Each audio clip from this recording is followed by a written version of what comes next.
1 minut vaqtingizni Oo. chiqaraman sizga ilib chalgan vals naqshini birini aytib qo'yay. O'ng qo'l istubi. S, sa, ar, yi, ar, vu, sa, ar, yi, ar, diu, sa, ar, yi, ar. Sol qo'l ishlatgan akkordlar men ustiga gruplab yozib qo'ydim. Astidagi tekstni so'qirayotgan bo'lsak, xush dedim, xush deganda am deb yozilgan ekan, dedim deganda si deb yozilgan ekan. Qayerga kelganda qaysi akkordlarni ishlatyapmiz, shu bo'yicha ko'rib tushunasizlar bo'ldi. Biz o'ng qo'l elishni o'rganib oldik, so'l qo'l akkordlarni o'rganib oldik. Endi ikki qo'lni birlashtirib, eg'izimizni sanoq bilan birlashtirib mashq qilib boqaylik. Masalan, vu, sa, ar, yi, ar, si, sa, ar, yi, ar, diu, sa, ar, yi, ar, vu, sa, ar, yi, ar, vu, sa, ar, yi, ar. O'sha mashqni qilasiz. O'ng so'l qo'l sanoqni birlashtirib mashq qilishni o'rganib oldik. Endi eg'izimizdagi sanoqni naqshaganlashtirib mashq qilib boqaylik.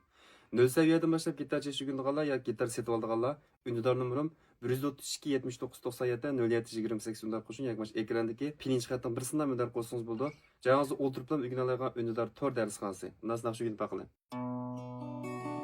Sa, ar, yi, ar, vu, sa, ar, yi, ar, xush dedim gitar çağda. Yaş yegip gözlerimden layıkı tükken yaşım sırgıp düştü menzilden.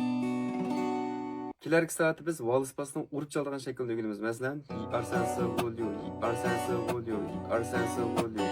Maqıl basını yutib qo'yma. Meni qush o'lishni unutib qolmang. Bir ta haqsiz yurgingizni besib qo'ying. Qo'lingiz rahmat.